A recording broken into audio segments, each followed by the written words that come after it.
अस्सलाम वालेकुम foodies bye ईमान में वेलकम। कैसे हैं आप सब? उम्मीद करती हूँ सब ठीक-ठाक होंगे। सर्दियाँ आ गई हैं और साग की रेसिपी तो होनी ही चाहिए। तो यहाँ पर अम्मी आज बना रही हैं साग, तो सोचा आपके साथ भी शेयर किया जाए क्योंकि ये रेसिपी प्योर रेसिपी है, गाँव की रेसिपी जो सदियों से चलती आ रही है। दादी नानी के हाथ का बना हुआ साग आपको याद आ जाएगा अगर आप इस रेसिपी से बनाएंगे। साग, पालक, बाथू, मेथी कितनी क्वांटिटी में लेना है तो मुकम्मल गाइड करने वाली हूँ। आप फर्स्ट टाइम भी बिना डर के साग बना सकते हैं। वीडियो को एंड तक लाजमी देखिएगा और हमारी सपोर्ट के लिए अगर आपने चैनल को सब्सक्राइब नहीं किया तो इसे ज़रूर सब्सक्राइब कर लीजिएगा। जज़ाकल्लाह। यहाँ पर लिया है जी 4 किलो साग गंदलों के साथ। आपने इन डंडियों को तोड़ना नहीं है और ये जो डंडियाँ हैं ये नरम हैं तो आप एज इट इज़ यूज़ कर लें। अगर सख्त हैं तो आप इसके छिलके उतार लें, ऊपर से छिलका सा होता है उसको उतार लें। आधा किलो मेथी है, इसकी आप नरम डंडी तोड़ लेनी है, बाकी पत्तों को तोड़ लें तो साफ़ कर लें तो वो आपको देसी पालक भी दे देंगे। अगर नहीं है तो फिर आप दूसरी पालक ले लें। तो 4 किलो यहाँ पर साग लिया है, 1 किलो पालक है। ये मेरे पास देसी पालक है, अगर आप शॉप वाले को बताएंगे।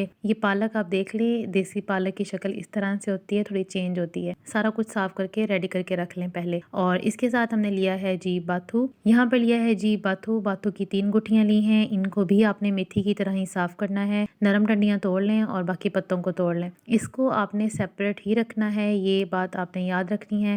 बहुत इंपॉर्टेंट बात है क्योंकि इसमें रेत होती है। अगर आप इसको साग के साथ रखेंगे या साग के साथ ही वॉश करेंगे तो ये रेत निकालनी बहुत मुश्किल हो जाती है। और इसको आपने अलहदा ही साफ करना है कपड़े पर और अलहदा ही इसको वॉश करना है, अलहदा टोकरी में ही रखना है। ठीक है, तो ये बात आपने याद रखनी है। यहाँ पर साग को हमने काट लिया है बारीक बारीक। अगर आपके पास साग की मशीन है तो वेल एंड गुड, अगर नहीं है तो आप छुरी के साथ बारीक बारीक काट लें। सबसे पहले साग को 2 लीटर पानी डालकर सारी चीजें धोकर इसमें डाल दें बड़े से पतीले में और फुल आंच पे पकने के लिए छोड़ दें। पानी पहले कम ऐड करेंगे क्योंकि पानी जो है ताकि पतीला बहुत भर जाता है। अब 1 घंटे के बाद आप देखें ये पानी साग ने भी छोड़ दिया है और हमने इसमें मजीद 3 से 4 लीटर पानी ऐड किया है और पतीले को भर लिया है। यहाँ पर ये होता है कि पानी पहले ही ऐड कर दें तो पकाना मुश्किल हो जाता है। तो ये देखें साग भी नीचे को हो गया है और यहाँ पर हमने पानी भी ऐड कर दिया है। इसके साथ ही 1 पाव हरी मिर्चें हैं, अच्छी तरह से वॉश करके इसका पेस्ट बना लें और इनको भी इसके अंदर ऐड कर दें। फुल आंच कर दें ताकि एक दफ़ा से अच्छी तरह से साग पकना शुरू हो जाए। 2 खाने के चम्मच सुरख मिर्च और 3 खाने के चम्मच नमक ऐड करेंगे। जब साग पकना शुरू हो जाए तो फ्लेम को आप मीडियम कर दें।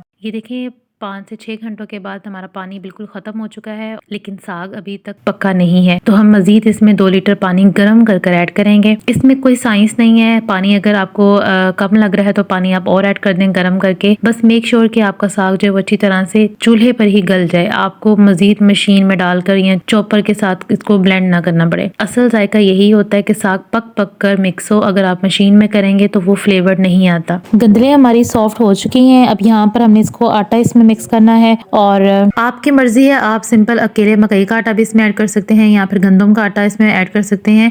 यहाँ पर मैंने मकई का आटा और गंदम का आटा हाफ हाफ कप लिया है और दोनों को मिक्स कर लिया है।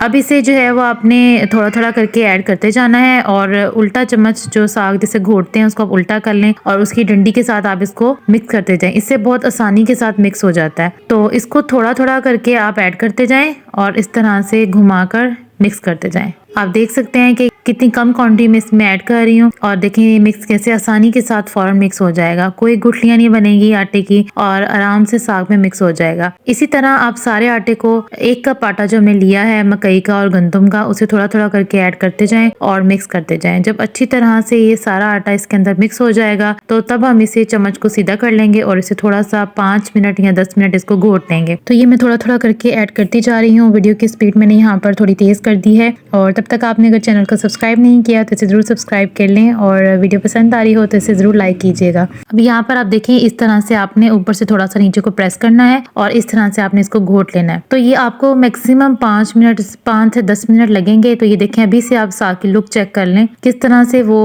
मिक्स हो गया है और किस तरह से वो घुला घुला सा हो गया है। तो किसी मशीन में किसी चॉपर में इसको डालने की जरूरत नहीं है। आप देसी तरीके से प्योर जैसे गाँव में साग बनाते हैं इस तरह से घोट कर तो आप तैयार कर सकते हैं। और इस तरह से ये साग में जो लेस पैदा हो रही है ना तो ये बड़ी नेचुरल होती है। तो इसका फ्लेवर जो है वो बहुत मज़ेदार होता है।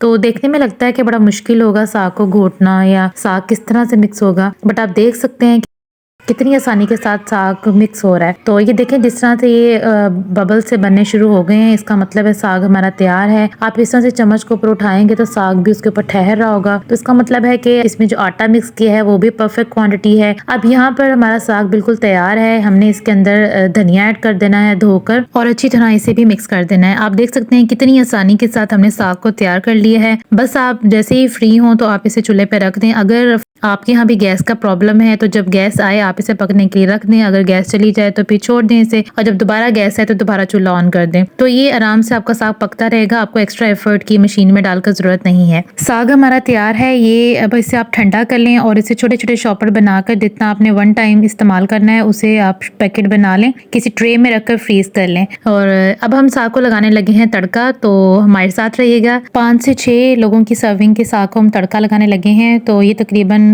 एक डोंगा होगा। तो यहाँ पर 1 कप ऑयल लिया है, इसमें आधा प्याज उसे गोल्डन ब्राउन कर लेंगे, ज्यादा आपने ब्राउन नहीं करना। जैसे ही प्याज गोल्डन ब्राउन हो जाए तो इसमें ऐड करेंगे 1 टेबल स्पून लहसुन का पेस्ट और 1 टेबल स्पून गार्लिक का पेस्ट, और इसे भी गोल्डन ब्राउन कर लेंगे। जैसे ही ये गोल्डन ब्राउन हो जाएगा तो फिर हम इसके अंदर अपना साग को ऐड कर देंगे। ये देखिए साग की क्वांटिटी आप चेक कर सकते हैं कितनी है। ये तकरीबन 5 बाउल भरकर हैं और ये 5 से 6 लोग आराम से इसे खा सकते हैं। तो क्वांटिटी आप देख सकते हैं कितने साग को मैंने तड़का लगाया है। तो ये थोड़ा सा कम ज्यादा भी हो जाए तो कोई मसला नहीं है, क्योंकि हमने इसमें बाद में तड़के के बाद मक्खन ऐड करना होता है, बटर ऐड करना होता है। तो अब बस अब आप साग को अच्छी तरह से इसके अंदर मिक्स कर लें। इसमें खास चीज ऐड होने वाली है जिससे साग का जो फ्लेवर है वो बहुत ज्यादा मजेदार हो जाता है। ये बहुत आसान मेथड है साग को तड़का लगाने का। जितने साग को आपने तड़का लगाना है आप एक पैकेट को पहले ही बाहर निकाल कर रख दें, वो जब तक सॉफ्ट हो जाएगा तो आपको तड़का लगाना आसान होता है। अच्छी तरह से मिक्स हो चुका है साग। अब हम इसके अंदर ऐड करने लगे हैं ये हरा प्याज, 1 बाउल भरकर आप इसमें ऐड कर दें और इसे भी अच्छी तरह से इसके अंदर मिक्स कर दें। और ये थोड़ा सा हरा धनिया है, ये भी हम ऐड कर रहे हैं। कुछ हरा धनिया हमने साग पकाते वक्त भी ऐड किया था, बट ये आपने एंड में भी इसमें ऐड करना है। इसको अच्छी तरह से मिक्स कर लें, ये भी इसके साथ ही घुल मिल जाएगा। और इसको अच्छी तरह से मिक्स करके कवर कर दें 2 से 3 मिनट के लिए, ताकि ये जो हमारी हरा प्याज है और धनिया है ये भी इसके अंदर अच्छी तरह से मिक्स हो जाए। हरा प्याज और धनिया अच्छी तरह से मिक्स हो चुका है। अब यहाँ पर हम थोड़ा सा बटर इसमें ऐड कर देंगे। ऑन द स्पॉट सर्विंग के लिए भी हमने बटर सेपरेट रखना है, बट यहाँ पर तड़के के टाइम पे भी हम थोड़ा सा इसके अंदर बटर ऐड करेंगे ताकि इसका फ्लेवर ओवरऑल जो है वो अच्छा हो जाए। तो ये देखिए मजेदार सा हमारा साग तैयार है। तो जो जायका साग का ऑन द स्पॉट गरम गरम साग के ऊपर मक्खन डालकर खाने का आता है, तो इसलिए सर्विंग के लिए आप मक्खन को जरूर साथ रखेंगे। होप आपको ये रेसिपी जरूर पसंद आई होगी। यहाँ पर अब हम तैयार करने लगे हैं मकई की रोटी। तो मकई का आटा जो है ये मैंने थोड़ा सा इसके अंदर गंदम का आटा भी मिक्स किया है ताकि पकानी आसान हो जाए और हैंडल करनी भी आसान हो। क्वांटिटी ये है कि यहाँ पर मैंने 3 कप मकई का आटा लिया है और 1 कप गंदम का आटा लिया है। बस इसमें कुछ नहीं डालना आपने, जस्ट आपने नीम गर्म पानी के साथ आप इसे गूंद लें ताकि अच्छी तरह से, ये देखें इस तरह से, ताकि अच्छी तरह से बाइंड हो जाए और इसको पकाना आसान हो। इसके बाद हम इसे जो है वो किसी बाउल में निकाल लेंगे और इसे रेस्ट देंगे आप तकरीबन 30 मिनट का। 30 मिनट के बाद अब हम पकाने का तरीका भी मैं आपके साथ शेयर करने वाली हूँ ताकि आपको हैंडल करनी आसान हो। ये कोई भी आप प्लास्टिक का इस तरह से रैपर जो है वो ऊपर रख लें, इसके ऊपर आपने बेलना है ताकि जैसे ही आप इसे बेल लेंगे तो फिर आपको उठानी आसान होगी रोटी। ये देखें आप चेक कर लें, थोड़ा सा पेड़ा लें इस तरह से। कोशिश करें इसे पहले हाथों के साथ सेट कर लें। जितना मैक्सिमम आप इसे फिंगर्स के साथ इस तरह से सेट कर लेंगे तो ये उतनी ही अच्छी रोटी बनेगी और हैंडल करनी आसान होगी। तो इसी तरह पहले हाथों की मदद से आप इसे सेट कर लें। उसके बाद स्मूथ करने के लिए आप इसे थोड़ा सा बेल लें।